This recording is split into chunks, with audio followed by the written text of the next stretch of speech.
Fête des musiques sacrées du monde célèbre sa 25e édition. C'est un quart de siècle. Un quart de siècle au service du dialogue des cultures, des religions, de l'ouverture sur l'autre, mais également de faire rayonner la spiritualité et montrer la richesse du patrimoine matériel et immatériel de notre pays. Et c'est vrai que en tout cas, pour cette 25e édition, nous avons encore beaucoup plus renforcé ces valeurs autour de la spiritualité, autour du soufisme, autour justement de tous les aspects liés à la culture de notre pays. Depuis pratiquement 4 ans, nous avions, mais c'est une nouveauté, pour habitude de célébrer ou de mettre un pays à l'honneur.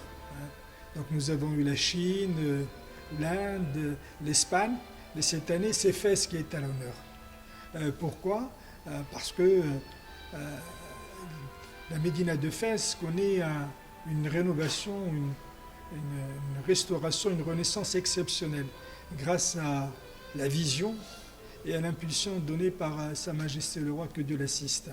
Donc la Médina de Fès, qui est, je le rappelle, la plus grande Médina du monde, avec plus de 300 hectares, une histoire de plus de 12 siècles, la plus vieille université du monde, l'université de l'Qarouyin. Donc aujourd'hui, cette Médina a vu donc une restauration de l'ensemble, pratiquement de ces lieux emblématiques, et avec une originalité qui consiste à lui donner une animation telle qu'elle existait il y a plusieurs siècles. Donc ce choix de célébrer cette restauration et cette renaissance de la Médina de Fès s'est imposé naturellement pour cette 25e édition qui, je le rappelle, coïncide avec le 20e anniversaire de l'intronisation de Sa Majesté. Donc on a une thématique, je le rappelle, qui est celle de Fès à la confluence des cultures, pour montrer justement ce brassage des différentes cultures que notre pays a connu, et plus particulièrement la ville de Fès. Le festival de Fès, c'était ça son objectif premier, qu'il a apporté une contribution, modestement, justement à faire rayonner, je le rappelle, ces valeurs de tolérance, ces valeurs en tout cas de l'ouverture sur l'autre, du dialogue des cultures et des religions. D'ailleurs, l'UNESCO, en 2018, a consacré un partenariat officiel avec la Fondation Esprit de Fès. Et je crois qu'aujourd'hui, ce festival, et on le voit à travers le retour d'un grand nombre de fidèles. Donc ce festival a un positionnement à la fois national auprès de nos compatriotes, mais également international.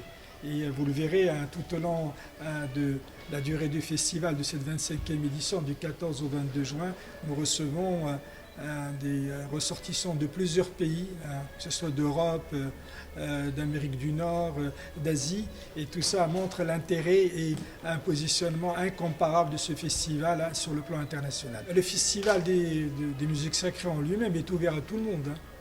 Et c'est un festival qui se tient, il y a un lieu central qui est celui de Bab Makina, mais également dans d'autres endroits de l'Médina. Et l'intérêt justement, c'est de faire pénétrer cette animation culturelle et la présence du festival dans plusieurs endroits de la Médina. Mais en plus, ce que nous faisons, c'est d'ouvrir, notamment aux étudiants, avec des partenariats avec les universités de Fès. Donc il y a un quota d'invitations qui sont mis à disposition pour les étudiants. Il y a également, et ça aussi c'est une nouveauté, une action avec l'Agence marocaine de coopération internationale pour les étudiants africains. Donc on le voit, une ouverture également pour des écoles et des associations de bienfaisance, pour ouvrir le festival à d'autres publics. Et vous avez raison de le souligner, en marge du festival des musiques sacrées de Fès, il y a le festival dans la ville qui se tient à Bab Boujloud et qui voit la participation de milliers de festivaliers. Et là, le but est différent, c'est de mettre en avant de jeunes talents marocains, leur donner la possibilité de s'exprimer et de pouvoir être mieux connus. Nous avons un programme très riche avec plus de 150 artistes qui viennent de plus de 30 pays différents. Et nous avons également quelque chose d'unique, c'est une création, nous démarrons dès ce vendredi avec une création qui est l'œuvre de l'équipe artistique et technique du festival, qui s'intitule Fès, Mémoire du futur, durant laquelle nous allons raconter justement l'histoire exceptionnelle de la ville de Fès. Et il y a une présence de grands artistes comme Sami Youssef, comme Marcel Khalifa, comme également nous avons marocaine également Asma Mnouar, Marwan Hadji, mais Youssou N'Dour pour cette relation également la présence africaine, l'Espagne avec les plus grands du flamenco, José Mercé Tomatito. Donc on le voit, un programme très riche et très varié qui a reçu un accueil extrêmement positif.